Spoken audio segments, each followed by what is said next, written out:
Good evening ladies and gentleman, welcome to your own channel Madhav aspire. और आज हम cover करेंगे 1 दिसंबर के करंट अफेयर्स। तो आज का पहला करंट अफेयर है वर्ल्ड एड्स डे। अब हमें पता होना चाहिए कि वर्ल्ड एड्स डे कब मनाया जाता है। वर्ल्ड एड्स डे जो होता है वो मनाया जाता है 1 दिसंबर को। तो इस साल भी 1 दिसंबर को ही मनाया गया है। अब इसमें जो एड्स है, AIDS, इसकी फुल फॉर्म क्या है? एड्स की फुल फॉर्म होती है एक्वायर्ड इम्यूनो डेफिशिएंसी सिंड्रोम। ठीक है। तो मेनली ये जो एड्स जो प्रॉब्लम है, ये ड्यू टू सेक्सुअल कॉन्टैक्ट और due to the same use of the syringe या फिर और any other use of the same injection, इसके कारण हो जाती है। ठीक है। तो इसका मेन इशू है, मेन प्रॉब्लम ये है कि हमें पता होनी चाहिए। मतलब ऐसे किसी भी एग्जाम में ना ये पूछ लेते हैं कि 1 दिसंबर को कौन सा डे होता है, तो वर्ल्ड एड्स डे होता है। ठीक है। और इसकी हमें थीम भी पता होनी चाहिए। जैसे 2025 जो ईयर है, इसकी थीम वर्ल्ड एड्स डे की इसमें थीम क्या थी? तो इसमें थीम थी overcoming disruption and transforming the AIDS response. ठीक है। तो इंडिया में around 39 million, sorry, overall world में अराउंड 39 मिलियन लोग हैं, एक्टिव पीपल हैं जिनको एड्स है। ठीक है। तो ये हमें पता होना चाहिए। तो वर्ल्ड एड्स डे इसमें यही था कि इंडिया कैसे ग्लोबली एड्स को कंट्रोल कर सकता है और कैसे कंट्रोल करेगा। और हमें बस ये पता होना चाहिए कि 1 दिसंबर को मनाया जाता है। और इसकी थीम क्या थी? इसकी थीम थी overcoming disruption and transforming the AIDS response. ठीक है। तो ये थी हमारी आज की फर्स्ट न्यूज़। अब हम चलेंगे आज की सेकंड न्यूज़ पर। आज की सेकंड न्यूज़ है Jakarta overtakes Tokyo as world's most popular city according to United nation. अच्छा, तो अब हमें पता होना चाहिए टॉप 3 ऐसी सिटीज़ जहाँ पे सबसे ज़्यादा पॉपुलेशन है। ठीक है। तो फर्स्ट नंबर पर है जकार्ता, जो कि इंडोनेशिया की एक सिटी है। इसमें अराउंड 41.9 मिलियन लोग हैं। 1 मिलियन का मतलब होता है 10 लाख। तो उस हिसाब से 41.9 मिलियन लोग सबसे ज़्यादा है एक सिटी में, जो कि जकार्ता है इंडोनेशिया की। सेकंड नंबर पे ढाका, जो कि बांग्लादेश में है, जिसमें अराउंड 36.6 मिलियन लोग हैं।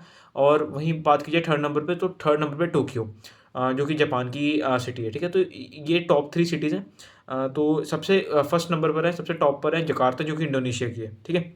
तो ये थी हमारी आज की सेकंड न्यूज़। अब हम चलेंगे अपनी थर्ड न्यूज़ पर। तो आज की थर्ड न्यूज़ क्या है? आज की थर्ड न्यूज़ है कि PM Modi unveil 77 foot tall statue of lord Ram in Goa. अब ये जो गोवा का भी एक पर्टिकुलर साउथ गोवा वाला एरिया है, इस साइड लॉर्ड राम की 77 फुट लंबी एक जो स्टैचू है वो बनाई गई है। और मेनली हमको ये पता होना चाहिए किस चीज़ की बनी है। ये बनी है जो मटेरियल था वो था इसका ब्रॉन्ज। ये ब्रॉन्ज मटेरियल की बनी है। ठीक है। और इसको बनाया किसने है?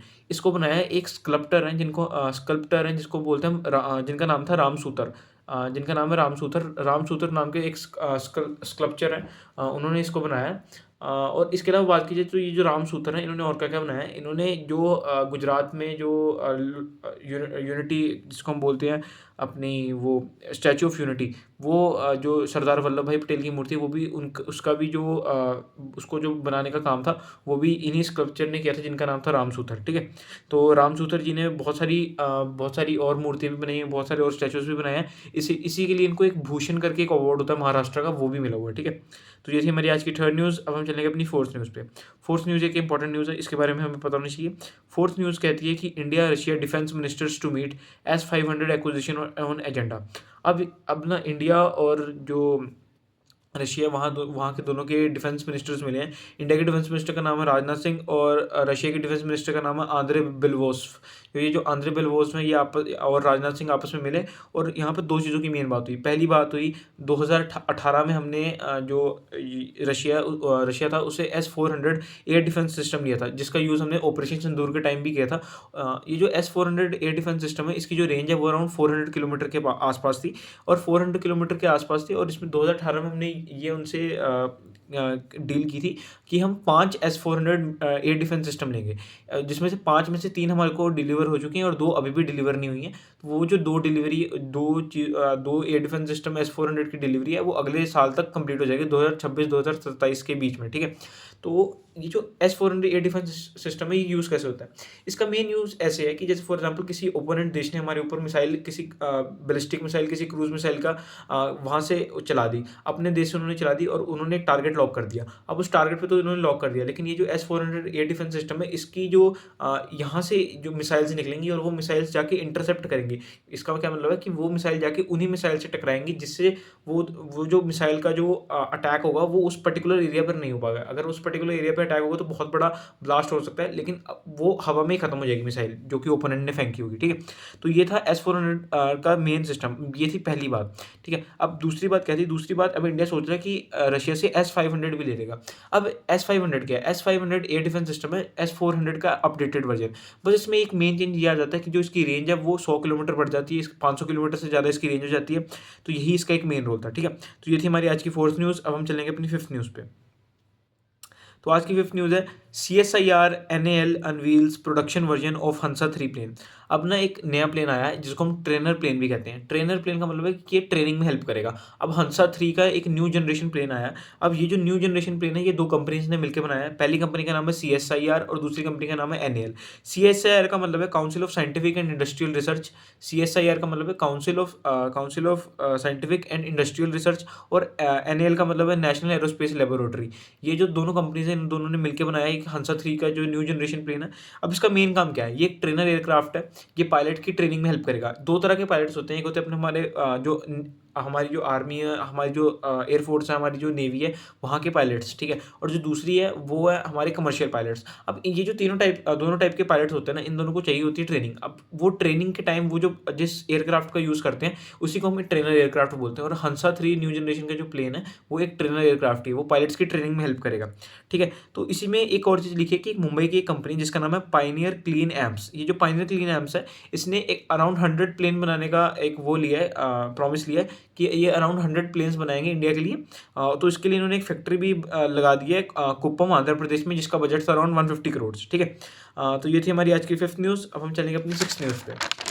तो आज की सिक्स न्यूज़ है कि government order SIM binding for messaging platforms. अच्छा, अब ना सिम बाइंडिंग का मतलब पता होना चाहिए। सिम बाइंडिंग का मतलब होता है कि जैसे फॉर एग्जांपल मेरे पास एक फ़ोन है, उसमें एक सिम है, ठीक है। लेकिन जो मेरा व्हाट्सएप का नंबर है वो किसी और फ़ोन में चलता है। मतलब मेरे पास टोटल 2 फ़ोन हैं। एक फ़ोन में मेरे में सिम है जो कि सिम का नंबर यूज़ होता है, और दूसरा मेरे पास फ़ोन है जिसमें सिर्फ़ मैं व्हाट्सएप यूज़ करता हूँ। तो अब सरकार ने बोल दिया, इंडियन गवर्नमेंट ने बोल दिया कि ऐसा नहीं होना चाहिए। अब आपके पास जो एक फ़ोन है उसी में सिम होना चाहिए और उसी में व्हाट्सएप नंबर होना चाहिए। अगर वही सिम में वही व्हाट्सएप नंबर नहीं होगा तो अगर आपने सिम निकाल लिया तो फिर आप वो वाला नंबर उस व्हाट्सएप पे मतलब कि उस फ़ोन पे नहीं चला सकते। आप जिस फ़ोन में आपकी सिम रहेगी उसी में आपका व्हाट्सएप चलेगा और सेम नंबर पे चलेगा, ठीक है। तो ये हमें मेन चीज़ पता होनी चाहिए। तो ये किया क्यों गया? इसका मेन रीज़न क्या था? इसका मेन रीज़न था साइबर सिक्योरिटी।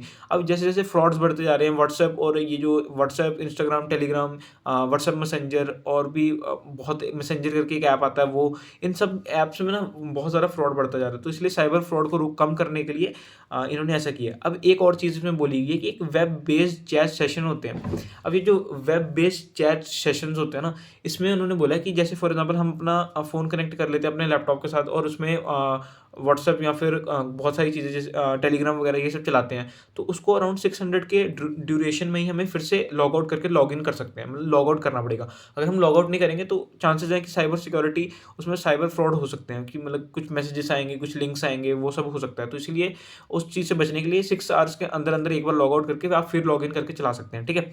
तो ये था इसका मेन रूल, मतलब सिक्योरिटी पर्पज़ के लिए ऐसा बोला जा रहा है कि सिम बाइंडिंग करी, ठीक है। तो 2024 में साइबर सिक्योरिटी के रूल्स भी आए थे। उसमें था एक वर्ड था जिसका एक स्पेसिफिक वर्ड था जिसका यूज़ किया था।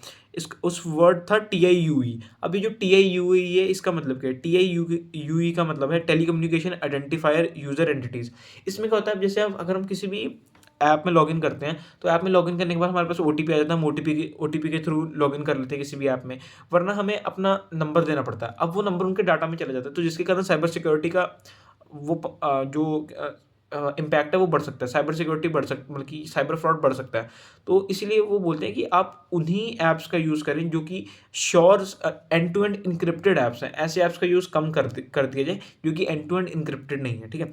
ताकि ऐप और आपके बीच में ही की बात रहे, किसी थर्ड पार्टी या किसी थर्ड पर्सन के पास आपकी इन्फॉर्मेशन ना पहुंचे, ठीक है। इंश्योर करें ऐसे ऐप का वर्क जहाँ पे जो आप आपस में जो कि हमारे साथ लिंक्ड है, हमारी सिम के साथ एक्टिव सिम के साथ लिंक्ड है, ताकि अगर कुछ प्रॉब्लम होती भी है तो हम उसको ट्रेस कर सकें, ठीक है। तो ये थी हमारी सिक्स न्यूज़। अब हम चलेंगे अपनी सेवन्थ न्यूज़ पे। तो आज की सेवन्थ न्यूज़ है, Trump says he will stop all migration from third world after DC shooting. अब इसमें जो DC है ना, इसका क्या मतलब है? इसका मतलब है डिस्ट्रिक्ट ऑफ कोलंबिया। अब यहाँ पे ना DC में वाशिंगटन DC की बात करी जा रही है, ठीक है। न्यूज़ ऐसे अगर हम पढ़ेंगे ना हमको समझ नहीं आएगी, तो हमें ध्यान से पढ़ना पड़ता है। अब इसमें जो जैसे डीसी शूटिंग लिखा हुआ है, डीसी शूटिंग का क्या मतलब हो सकता है? डीसी शूटिंग का मतलब है वाशिंगटन डीसी, और डीसी का मतलब होता है डिस्ट्रिक्ट ऑफ कोलंबिया, ठीक है? वहाँ पर शूटिंग हुई और उस शूटिंग के अराउंड जो यूएसए के 2 सोल्जर्स थे उनकी डेथ हो गई। एक मेल सोल्जर थी और एक मेल सोल्जर अभी भी थोड़े सीरियस कंडीशन में, लेकिन जो फीमेल सोल्जर थे उनकी डेथ हो गई है। तो ये जो दोनों सोल्जर्स थे ये किस में काम करते थे? ये एक नेशनल गार्ड करके एक पुलिस सर्विसेज है यूएसए की, वहाँ पर काम करते थे, ठीक है? तो एक अफ़गानिस्तान के इल्लीगल इमिग्रेंट थे जिनका नाम था रहमानुल्लाह लखनवाल, वो आए और उन्होंने गन्स फायर कर दी इन दोनों, एक फीमेल और मेल पुलिस ऑफिसर पे, और उन पर गन फायर कर दी, जिसके कारण एक बहुत ज़्यादा सीरियस कंडीशन में और एक की डेथ हो गई है, जो फीमेल है उनकी डेथ हो गई है, ठीक है? तो ये जो इल्लीगल इमिग्रेंट्स हैं वो बढ़ते जा रहे हैं यूएसए में, तो इसलिए ट्रंप ने बोला है कि वो स्टॉप कर देंगे जितनी भी माइग्रेशन है थर्ड वर्ल्ड से। अब इसमें थर्ड वर्ल्ड का मतलब क्या है? थर्ड वर्ल्ड का मतलब है ऐसी कंट्री जो कि अभी डेवलप हो रही है।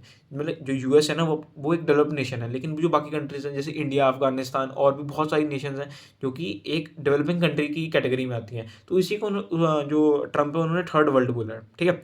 तो इंडिया के जो अब हम बात करें तो इंडिया के कितने लोग हैं जो कि यूएसए में रहते हैं इल्लीगली? तो अराउंड 7.25 लाख लोग हैं जो कि इल्लीगली यूएसए में रहते हैं इंडिया के, ठीक है? अब वहीं बात करें ये जो रहमानुल्लाह लखनवाल थे ना, ये 2021 में यूएसए की हेल्प भी करते थे। यूएसए की हेल्प करते थे अफ़गानिस्तान के अंदर जब तालिबान आने वाला था, तब उस टाइम जितनी भी इन्फॉर्मेशन थी तब यूएसए ने ना अपने लोग तालिबान में अपने अफ़गानिस्तान में रखे हुए थे, ताकि अगर तालिबान आएगा तो उनको हम रोक लेंगे अफ़गानिस्तान की हेल्प करने के लिए।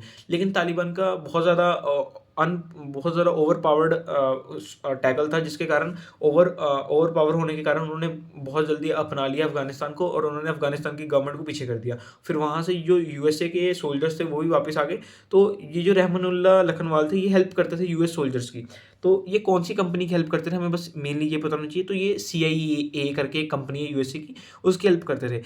कंपनी नहीं, इसको हम सीक्रेट एजेंसी कह सकते हैं, जैसे इंडिया में रॉ है वैसे ही यूएसए की सीआईए है। तो सीआईए का फुल फॉर्म क्या है? सीआईए का फुल फॉर्म है सेंट्रल इंटेलिजेंस एजेंसी। अब ये जो उनकी सेंट्रल इंटेलिजेंस एजेंसी है उसके साथ मिलकर ये जो वहाँ के रेजिडेंट थे रहमानुल्लाह लखनवाल, जो कि वापस यूएसए आ गए थे, क्योंकि इन्होंने हेल्प की थी यूएसए की, लेकिन अब इन्होंने खुद ही अटैक कर दिया यूएसए पर, इसके कारण 2 लोगों की डेथ हो गई है, ठीक है? तो ये था हमारा आज का 7th इश्यू। अब हम चलेंगे आज की लास्ट न्यूज़ पर। आज की लास्ट न्यूज़ है कि delay in getting syntactic foam its hits Samudrayaan. अब ना इंडिया का ना एक मिशन है जिसको हम बोलते हैं समुद्रयान मिशन। अभी जो समुद्रयान मिशन है ना, इसमें हमने सोचा था कि हम अपनी एक मशीन का यूज़ करेंगे, जिसके कारण हम ओशन में जाएंगे और ओशन में जाकर वहाँ के मिनरल्स और वहाँ के रिसोर्सेज पर वहाँ पर रिसर्च करेंगे, ठीक है? तो जो हमारा मशीन थी उसका नाम था मत्स्य 6000। अब ये जो मत्स्य 6000 था, इसका काम था कि 6000 मीटर डीप जाना ओशन में और वहाँ पर जाकर रिसोर्सेज और मिनरल्स की खोज करना। अब ये जो रिसोर्सेज और मिनरल्स की खोज थी ये तभी हो पाती जब हमारे पास सैंटैक्टिक फोम होता। अब ये जो सैंटैक्टिक फोम है ना, ये हमें मिलता है फ्रांस से। ये फ्रांस हमें इम्पोर्ट करवाती है, फ्रांस हमें मतलब फ्रांस एक्सपोर्ट करवाती और हम उसको इम्पोर्ट करते हैं फ्रांस से, ठीक है? तो ये जो फ्रांस से इम्पोर्ट करते हैं ये तभी कर पाते जब फ्रांस बिजी नहीं रहता। अब फ्रांस अभी बहुत ज़्यादा बिजी है, फ्रांस बहुत सारे कामों में, उसके बहुत सारे ट्रेड्स चल रहे हैं, तो इसलिए वो हमें सैंटैक्टिक फोम नहीं भेज पा रहा, जिसके कारण हम ये जो हमारा समुद्रयान मिशन है ये लेट होता जा रहा है। अब ये जो लेट होता जा रहा है तो इस मिशन की इस मिशन से हमें बहुत बड़ी उपलब्धि हो सकती थी। जैसे हम रिसोर्सेज ढूंढ सकते थे, हम बहुत सारे नए क्या बोलते हैं उसको, मिनरल्स ढूंढ सकते थे, ठीक है? तो लेकिन हमें बस अब मेनली ये पता होना चाहिए कि ये डिले हो गया क्योंकि सैंटैक्टिक फोम हमें नहीं मिल पा रही फ्रांस से, ठीक है? और इसका मेन काम क्या था मत्स्य 6000 का? ये इंडिया का first man deep ocean mission होता। इसमें हम 3 ह्यूमंस को भेजते जो कि 6 किलोमीटर की डेप्थ तक नीचे जाते हैं ओशन में, जो कि एक सेल्फ प्रोपेल्ड सबमर्सिबल के थ्रू जाते हैं, जो हमारी मशीन है एक ओवल शेप मशीन है जिसका नाम है मत्स्य 6000, ठीक है? इसमें हम एक्सप्लोर करते हैं डीप सी के रिसोर्सेज को, बायोडिवर्सिटी का असेसमेंट भी करते हैं, ठीक है? अगर इसके एंड्योरेंस की बात की जाए तो 12 आवर्स के अराउंड ये नॉर्मल कंडीशन पे काम कर सकता है, और अगर इमरजेंसी कंडीशन हो तो 96 आवर्स के अराउंड ये काम कर सकता है, ठीक है? तो इसमें ना ये ओशन के डीप जाता है 6000 किलोमीटर, 6 किलोमीटर डीप जाता है, अराउंड 6000 मीटर्स ये ओशन के डीप जाता है। और ओशन के डीप जाकर ये वहाँ पे पॉली मेटेलिक नोड्यूल्स के ऊपर भी रिसर्च करता है। पॉली मेटेलिक नोड्यूल्स का क्या मतलब है? जैसे अब जो ओशन है वो किसी एक ओशन बेड के ऊपर ही है ना, मतलब किसी एक लैंड के ऊपर ही है ना ओशन, तो वो जो लैंड है उसको हम ओशन बेड बोलते हैं। और ओशन बेड के ऊपर जो हमें पत्थर टाइप दिखते हैं जिसके हम रिसर्च करके हम नए मिनरल्स का पता लगाते हैं, नए रिसोर्सेज का पता लगाते हैं, उसी चीज़ को हम बोलते हैं पॉलीमेटेलिक नोड्यूल्स, ठीक है? तो ये एक टाइप का मैन सबमर्सिबल था जिसमें हम 6000 मीटर्स डेप्थ जाते हैं इंडियन ओशन में। ठीक है, तो ये हमारी मेन न्यूज़ थी, ये हमारी आज की लास्ट न्यूज़ थी।